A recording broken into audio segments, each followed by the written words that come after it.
My parents have always made it clear that my brother could do no wrong, but I never thought they'd go this far. Not until the morning I opened my phone and saw a $23,000 charge on my credit card for a house down payment I never agreed to. My name is Sloan. Wait, no. Let me start over the right way. I'm 29 years old. I work as a financial analyst at a mid-size consulting firm in Chicago. I have a studio apartment I've spent 3 years making feel like home, a savings account I built from nothing, and a therapist I see every other Thursday because I finally admitted I needed one.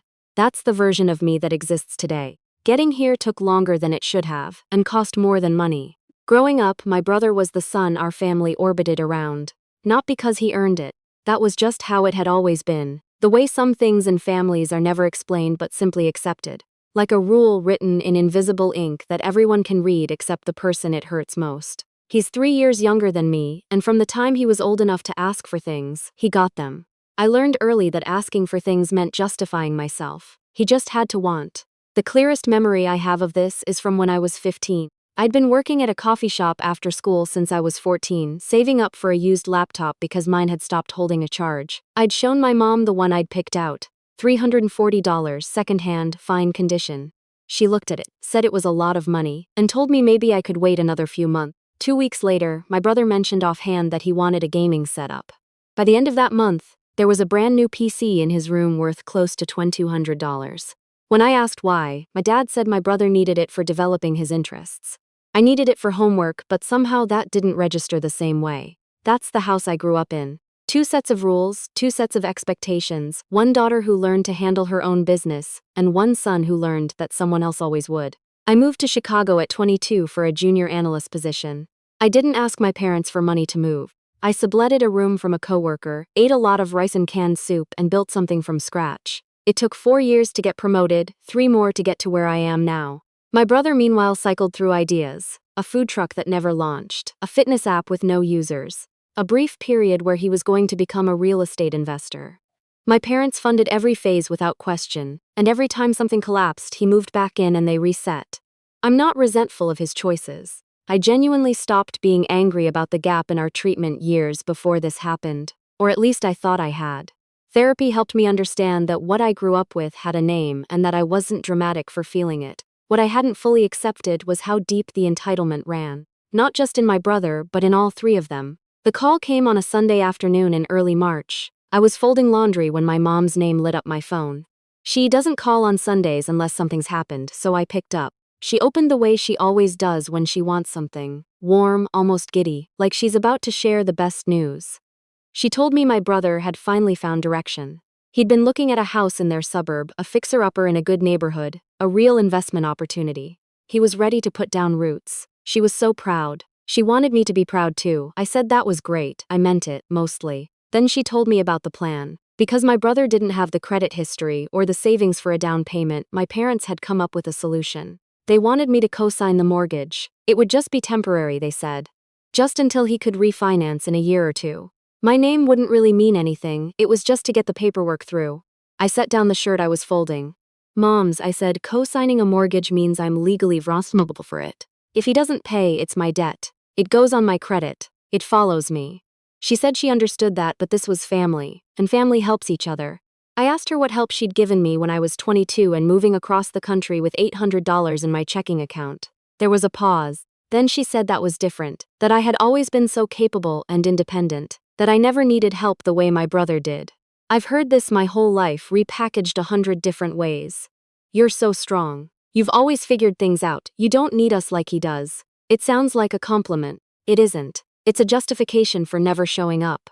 I told her no. I said I loved my brother and I hoped he found something that worked for him. But I wasn't putting my name on a mortgage for a property I had no stake in, for someone who had never managed to hold on to money for longer than 6 months at a stretch. My mom got quiet in the specific way she gets quiet when she's calculating. Then she said she'd talk to my dad and they'd figure something out. I thought that was the end of it. 3 weeks later, I got an alert on my phone from my credit monitoring app. A hard inquiry had been pulled on my credit. Then another, then a third. I sat very still at my desk and stared at the screen. I called my mom. She didn't answer. I called my dad. He picked up on the second ring, which meant he'd been waiting for this call. I asked him what was on my credit report. He told me, in the same tone he uses when he's explaining something to a child. that they'd moved forward with the mortgage application. They'd had the paperwork from an old loan I'd co-signed for my brother 4 years ago. A small personal loan, $3,500, that I'd completely forgotten about, and used that documentation to pull together what the lender needed. My brother's real estate agent had helped them understand what they needed to submit. They'd used my information. The air in my apartment went thin. I asked him to repeat what he said. He did, calmly, as if what he was describing was reasonable. They hadn't asked me because they knew I'd say no. And they didn't think my refusal was fair given everything they'd done for me over the years. The house was already under contract. The closing was in 18 days. My father has a way of presenting completely indefensible things in the tone of a man reading a grocery list. I used to find it confusing, like maybe I was missing something. Maybe I was the unreasonable one.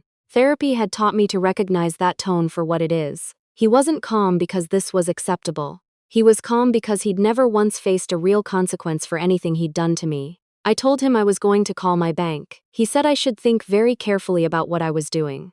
Family doesn't air its problems to outsiders. Family works things out internally. I said I'd call him back. I didn't call him back. I called the credit monitoring service, then my bank, then a friend of mine from college who'd gone into real estate law. I took screenshots of every inquiry. I pulled my full credit report. And then I sat on the floor of my kitchen and just breathed for a while, because sometimes that's all you can do before you figure out what comes next. My friend called me back within the hour. What I described to her was identity fraud. Using someone's personal information without consent to apply for a financial product is a federal offense, family or not. She told me I needed to freeze my credit immediately, dispute every inquiry, and contact the lender directly to inform them that my information had been used without my authorization. I did all three before midnight. The next morning, my phone was full. My mom had left 3 voicemails alternating between hurt and accusatory. My brother had texted twice. The first message said I was ruining everything, the second said I'd always resented his success. That one almost made me laugh. A man who has never successfully completed anything he started in 30-some years of living, and I am the one resenting his success. My dad called at 8 a.m. His calmness had worn off. He told me I had gone too far, that the lender had flagged the application after my fraud alert and the whole process had ground to a halt. That my brother was devastated. That my mother hadn't slept. That I clearly cared more about my credit score than about my own flesh and blood. I want to be honest about what I felt in that moment, because I think people expect you to feel righteous and clean when you stand up for yourself. I didn't. I felt sick. I felt the old guilt rising up like water, that ingrained reflex that says if the people who raised you are this upset, you must have done something wrong. I felt grief too, not for the house deal I'd torpedoed, but for the version of my family I'd wanted them to be. The version where they would never have done this in the first place. But underneath all of that was something steadier. Because I knew, as clearly as I've ever known anything, that if I didn't hold the line here, there would always be a next time. There would always be another loan, another application, another situation where my existence as a financially stable person made me a resource to be used. Saying nothing had never made anything better. It had just made it easier for them to keep going. I told my dad that what they did had a legal name, and that I had already reported it as such. I told him I was not going to reverse the fraud alert. I told him that if they attempted to use my information in any capacity in the future, I would not be calling the bank first. I would be calling the police. He said I was being hysterical. I said I was being precise. He hung up. Over the next several days, the calls and texts continued. From my mom, from my brother, and eventually from my aunt on my dad's side, who had apparently been briefed on a version of events in which I had sabotaged a wonderful opportunity out of spite. I didn't respond to most of them. The ones I did respond to were short. I'm not discussing this further. Please don't contact me about this again. I have documentation of everything. What I was doing behind those short replies was building a paper trail. Every voicemail saved, every text screenshot, every timestamp noted. My real estate law friend connected me with a consumer rights attorney who handles fraud cases, and I had a consultation that same week. The attorney was direct. I had a strong case for unauthorized use of personal financial information. The personal loan from 4 years ago did not constitute blanket consent for future applications. The fact that my parents had coordinated with a third-party agent, my brother's real estate agent, to structure the submission made it worse, not better. She laid out my options clearly and without drama, which I appreciated more than I can say. The lender ultimately pulled the application entirely once they received my formal written statement. The house fell out of contract. My brother lost his earnest money deposit, which my parents had fronted, and which they did not get back. I found this out from my aunt, who told me in a tone designed to make me feel responsible for it. I told her that her brother's family had committed fraud and that I had simply reported it. Then I ended the call and made myself a cup of coffee and stood at my kitchen window for a long time watching the street below. The formal legal process moved slowly, the way these things do. The attorney filed the necessary documentation. The lender's fraud department conducted their own review. My credit was restored, the inquiries flagged and removed. No criminal charges were ultimately filed.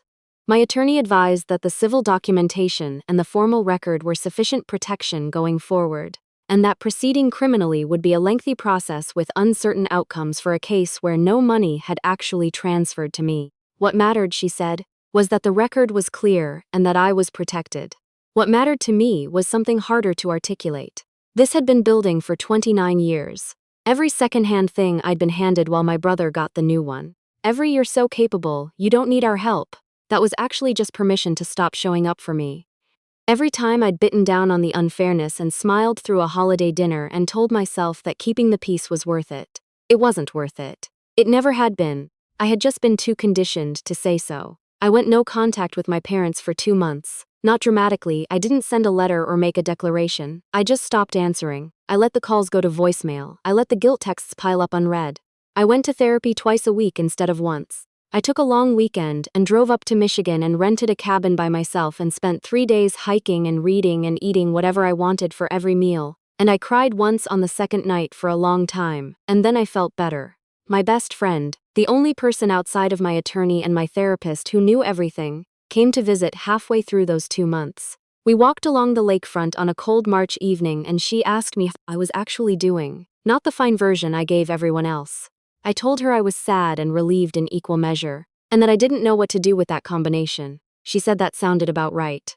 When I finally did respond to my mom, it was on my terms and in writing. I sent a message that I had drafted and revised for 3 weeks. It wasn't angry. It wasn't a list of grievances. It said clearly that what had happened was a betrayal, not a misunderstanding. It said I needed time and space. It said I was open to rebuilding something eventually, but only if there was real acknowledgement of what had been done and real change in how they saw me. Not as a resource, not as the capable one who doesn't need anything, but as a person who deserved the same consideration they'd given my brother his entire life. My mom replied a week later. Her message was long and tearful, and it circled around accountability without quite landing on it. But somewhere in the middle of it, she wrote, "I think we told ourselves you were fine because it was easier than admitting we weren't doing right by you." That sentence took my breath away.